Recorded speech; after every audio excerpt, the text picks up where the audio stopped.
Hello, and welcome to Insightful Conversations with your host, 3 Principles practitioner, Adey-Jones. Join her each week as she welcomes some of the world's leading 3 Principles teachers and practitioners who share how this understanding has dramatically improved the quality of their lives and the lives of those they work with.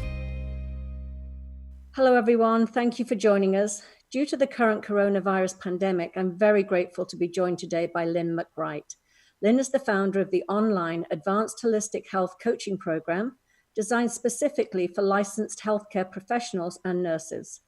Lynn first came across the principles when she met Sydney Banks back in 1980.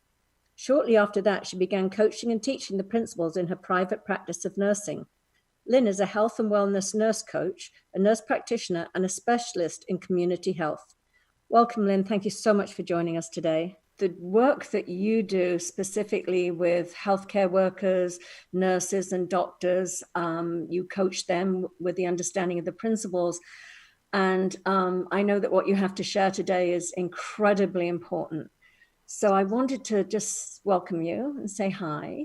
Thank you. Wonderful to be here with you again. Thank you, Del. Yeah.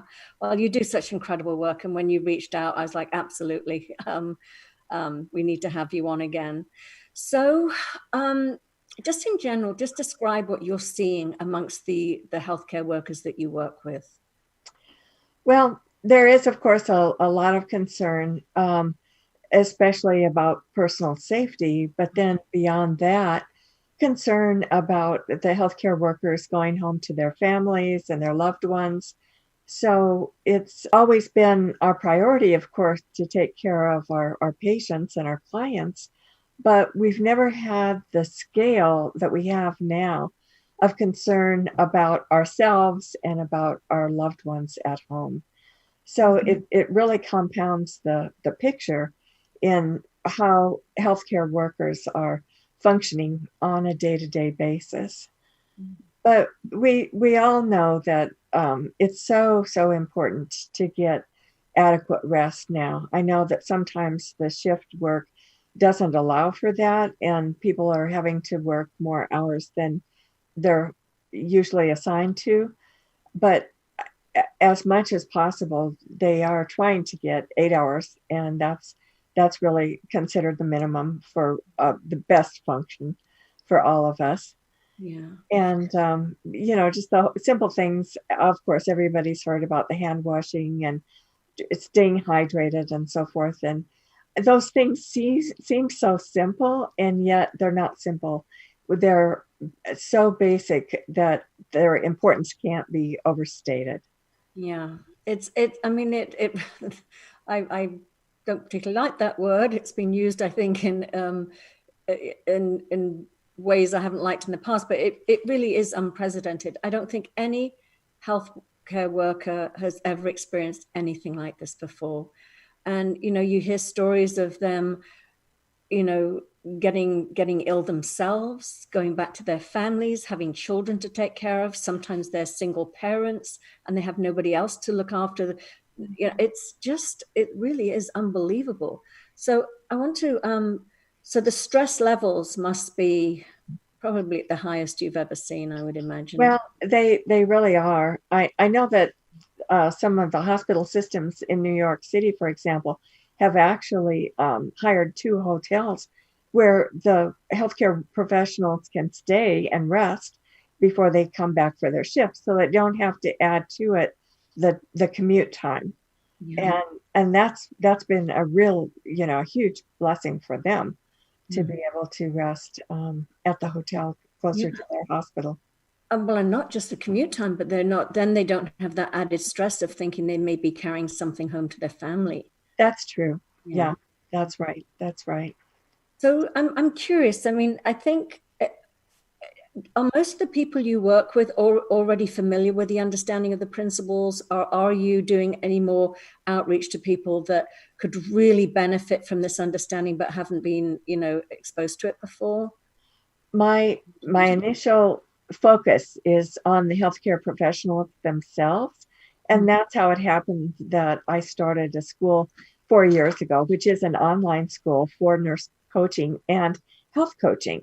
So they can learn how to be the coach through the three principles themselves. Yeah. And at the moment, I don't have a lot of new students because they're also busy working. But I know that this actually is the transformation of the healthcare system that we've long been waiting for. It's just that we didn't know so many of us would be taken out with the system. So those of us who are doing any kind of alternative or leading edge work in healthcare um, are very aware that this is actually what we've been waiting for. Wow. In fact, 2 weeks ago, explain that a bit more to me. Well, 2 weeks ago, I attended a Texas Organization of Nursing Leaders conference. And it's so interesting to me. The title of the conference was called Crisis in Nursing. Well, guess what? That was before things really came about. And that title had been planned for a year. Wow. So we already had a crisis. We already had a recent study that's come out that shows that nurses spend, this was a study of 20,000 nurses, so not a small number, 20,000 replied. And 50% of their time is spent working on the electronic health record. 20% of their time is spent working to gather materials and supplies. And then the other part, the only 30% that's left, is actually what was devoted to patient care. Wow. And so there's a large dissatisfaction already within the profession. In my own state of Texas, we had a study that came out through the Texas Workforce Commission about 5 years ago now. And what they found was that of the 215 schools of nursing, the brand new graduates were only staying in the profession on an average 18 months. Mm-hmm. I remember you sharing that with me before. I was shocked. I mean, all that time, all that schooling, and burnout hits at 18 months, or dissatisfaction, or to the point where they leave the profession. Right. So now one of the solutions for increasing the numbers in the workforce, it's interesting. Part of what they're suggesting is that retired nurses come back to work. So they've loosened the licensure regulations such that if you didn't have enough continuing education credits, you can still renew your license and come back to work. And another part of that is that they're actually taking the student nurses who are in their final semester of work and giving them positions in the healthcare system without having graduated first. Oh, that's wonderful. I mean, it's so necessary. And yet at the same time, for that nurse, it's a scary proposition because they're brand new to the profession, and it takes a while just to kind of get your sea legs and know your way around any hospital setting. No, I know. And the hospital settings themselves have changed so much. I mean, the overflow, the crowded wards, it's not like you can go in at a calm time and get a feel for it. I mean, you are absolutely being thrown in at the deep end. Yes. Yeah, it is true. Mm-hmm. But so as such, our topic always is resilience. And my primary colleague, Teresa Walding, and I have been contacted by several podcasters and live radio shows, and we're doing a series of interviews of some of our graduates in our holistic nursing chapter. Mm-hmm. So I think we've got about 13 that we're signed up to do in the next several weeks. And I'm really grateful for that, because the time is for resiliency really is now. Mm-hmm. And with what we have to offer with the principles, the timing couldn't be more perfect. As we see it, resilience actually is the center of health for all of us. Yeah. So what happens when you get somebody that just is so at their wits' end, basically, that they lose hope? I mean, I see that. When I listen to the news, I see some healthcare workers that are stretched so thin emotionally and psychologically and spiritually too, that they seem depleted. I mean, how do you speak to a nurse. I mean, I would love it if I have a nurse listening to this that is new to the principles. So how would you help that person that's feeling, like I just described, depleted on all levels? Well, and I know that there was a case in San Bernardino County where an entire staff walked off the job at a skilled nursing facility. So we can't underestimate the challenges that people are going through right now. And of course, I see both sides of it. I understand their situation personally. I also understand the situation of the people in the facility, and I understand the people who are in charge of it. And it's just a very, very difficult situation. But for us, as we look around and realize who we are in the world today, and that all of us have been gifted just two things, one being the power of thought, and the other one being our free will, and that we have the opportunity to see that we can use our power of thought in a very, very constructive way. And when things are just blown out of proportion and there seems to be chaos all around us, what we truly can do is just focus on the present moment, because that truly is the only moment that we have anyway. And that's where we always are. And it's the only place that we can make a difference. We can't make a difference in the past. That's already over and done. We can't make a difference in the future, no matter how stressful it may appear to be in our thoughts. The difference for ourselves and the difference for our clients and the difference for our families are in the present moment. Mm-hmm. So being aware of who we are and how we create our reality through our thought is the most important part of health for all of us.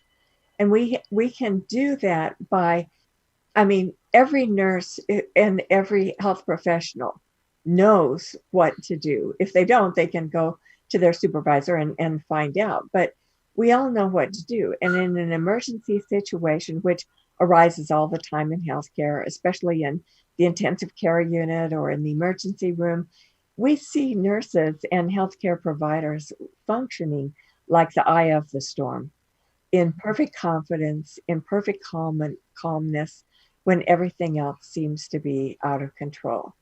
And we can never underestimate the value of a truly calm, truly sane person in a situation. Mm-hmm. It has a calming effect on everyone else too.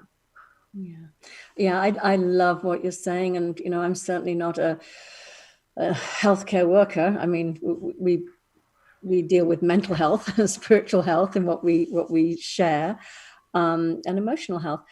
But I've noticed for myself, you know, there was a moment a few weeks ago where I went into the future of, oh my gosh, what's going to happen, you know, on the financial level. I'm fortunate. I feel very healthy and strong, and I've been self-isolating. So I'm not in fear of getting the virus myself. But I did have some thinking about the future, and it's so, even without trying, just knowing the principles, I was able to say, you know, we haven't a clue what's going to happen in the next hour, never mind, you know, when we come out of this. And so I'm just making up stories, and it really just snapped me back into the present moment. And I've just been doing really well ever since then, for the last like 3.5, 4 weeks now. It's just the only place you can reside where there is a beautiful, peaceful feeling of love and connection is what I'm feeling. And so I'm seeing just this beautiful, like I said, beautiful connection that globally, you know, we're all coming together. This is the first time in the world where globally we are impacted by something. Right. Yeah, it's very interesting. I've been very relatively closely in touch with the woman who's the chapter leader for our American Holistic Nurses chapter in Italy. And so we are sending messages back and forth and helping each other out with posts on Facebook as seen what seems to be appropriate at that day and time. But I know that feeling too myself personally. I found myself in a puddle of tears one day, just contemplating the reality that we might lose the internet, and that was going to mean the end of business for me. As things stand now, healthcare actually is one of the strongest segments of the economy financially, but no time to shop, right? Everybody's working. So it's interesting how this is evolving. I really do describe it as the new. What we're moving into now is the new. Mm-hmm. And I know I listened to Governor Cuomo in New York the other day, and he said there's no going back. There is no going back to normal. This is the new. And we all are creating it as we go along. Mm-hmm. So for myself as a nurse coach, what I saw is that having the opportunity now for so many more people to work on the internet is going to make my job much easier. In fact, I had a meeting last night with a group that I'm planning to speak to in May. We were going to do it in person in Houston, but the National Black Nurses Association group in Houston have elected to come online with us so we can do our program for their local chapter on Zoom. So that's new for them. I was talking with the president, and it's something that the members of her chapter are going to need to be comfortable with, and it'll take us a little longer to get there with the technology, but we're bringing them now into a new era where these nurses will find their work online, many of them. About 25% of nurse coaches are self-employed, 25% work in hospitals, and the other 50% work wherever nurses work. Those are the findings of the National Institutes of Health study. Yeah, it is amazing. I mean, my coaching practice has actually increased, and my busyness on, thank goodness for Zoom. I mean, a lot of my coaching was via Zoom anyway, but it's all gone on Zoom now. And, I think we're all, as I mentioned earlier, I'm recording from home today, not in the studio. I've created my own little fake studio here. And, but we all, I would 100% agree with you. There is no going back to what we did. It's just, we are slowly but surely, there's going to be a new future revealed to us as well. I feel that we just need to keep showing up, staying conscious, and caring about each other and the planet, and it will be revealed to us. And I think so many, there's going to be, I assume, far less in-person meetings, far less traveling, unnecessary traveling. What I wanted to ask you about, I'm hearing a lot that, there's this inequality with certain people in our society that are suffering more than others due to a lot of things, pre-existing conditions and things like that, and also our homeless community. So I'm just wondering if you can speak a little to that. If there's just anybody again listening in that is feeling completely overwhelmed and impacted by this on a much greater level than others. My area within nursing actually is a clinical nurse specialist in community health nursing. Mm-hmm. So as such, I consider the community to be my client. And one of the things that Governor Cuomo was saying the other day is that there have been a large number of deaths, disproportionately large compared to the percentages of people in the Black American community and in the Latin American community.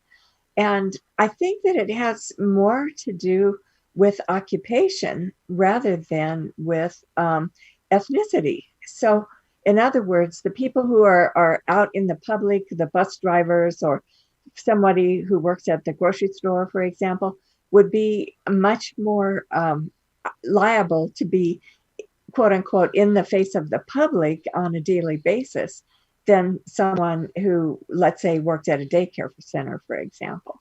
Mm-hmm. So I think that what this is going to show us, and of course, I have to just pause here and say, the loss of life is just something that none of us could have imagined. And yet, as a Three Principles practitioner, I have to know that we're part of a larger plan here, and that even at the end of life, we are all always taken care of. But having said that, this will actually give us an opportunity to see a much broader perspective on who we are in any given community and what our needs are in any given community, specifically in regard to healthcare, but now in regard to economics as well. It's going to, one of my colleagues has told us that we've all been sent to our rooms to think about what we've done, just like our mother used to say when we were children. And that going to our room to think about what we've done is an opportunity for us to revisit our priorities, to revisit our family priorities. I was listening to something this morning that was saying that we are the wealthiest, most obese, and the most addicted adult society in America that America has ever had. Mm-hmm. Wow. Those are some pretty serious indictments. And it's time for us to look at where we find our joy and how we bring our family and our loved ones into that, still knowing that we all live in separate realities and that every person thinks the way that they think, and we don't need to try to convince somebody to think our way. We'll just put it out there, tell them what we think, and allow them an opportunity to do the same without any emotion or getting upset about it. But a lot of what we are going to see happening now is that the old obsolete ways of thinking are going to be falling away. Mm-hmm. And that's a lot of what's gone on in healthcare up until now. But certainly the future is an incomplete equation. We can't know what the future is going to bring, but we have to be open to seeing that solutions, new answers will appear when new thought comes. And that new thought comes, generally speaking, in a quiet moment, although it can come in the middle of an emergency, and that often happens too. So we need to be able to now look at insight and inspiration and give it the credibility that it's never had before, because insight and inspiration are where the new thought is going to lead us to the next step. I love what you're sharing. And it's when this happened, I didn't have the thought in my head of, I had a busy coaching practice. I was involved in a lot of things. And I didn't have the thought, oh, what can I do or anything? But this, it was wisdom, clearly. This thought just popped into my head. Oh, my goodness, I live in a community that used to be a retirement home 30 years ago.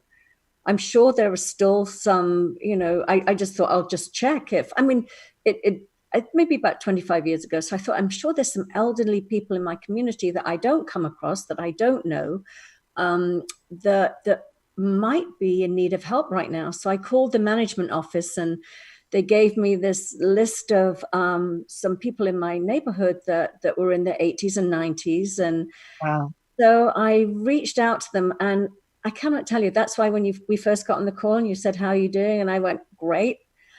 That has been one of the biggest sources of happiness, is reaching out by phone to talking to these people, asking them what they need and if I can pick up some groceries for them or anything. But it was the human connection that they've needed more than anything. I go on grocery runs and I try and limit it to just once a week. I get everybody's order.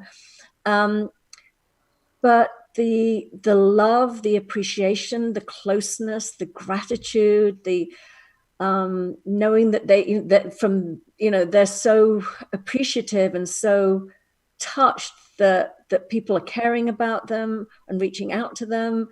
And the human connection is just incredible. And I just think to myself, gosh, I love what you said earlier too about we've all been sent to our rooms. We're all on, what do they call it when you time out. Time out. We're taking a massive worldwide time out. Yeah, it was Joe Bailey. Yeah, grounded as well. It's like, oh, Joe, I love Joe. Yes. It is. It's like you're grounded. You're not going anywhere, like we would say to a teenager. Right. My insurance has already come down 20% for the next 2 months because nobody's driving. There are no car accidents, so they're decreasing our insurance rate. That's amazing. It really is. It's like I'm thinking about all those people, like you mentioned, people that believe that all their source of happiness is from the outside in. Where I go, what holiday I'm on, what car I'm driving, what restaurant I'm eating in, all those other things, what club I'm going to, whatever it is that they feel is giving them pleasure. And here we are, slowing down to the point where we really do get to ask ourselves what brings us pleasure. And it's that human connection. It is. And I think that people will have a different viewpoint. I'm looking at it as valuing solitude. We've so seldom allowed ourselves solitude. Of course, some people experience isolation also. So there has to be a balance there. But I think in today's world, the opportunity for solitude and our own individual recharging of our batteries is something that's been undervalued for a really long time in our society and culture. Yeah, absolutely. So, yeah, I think just the simplest things like that will be brought back into perspective for all of us.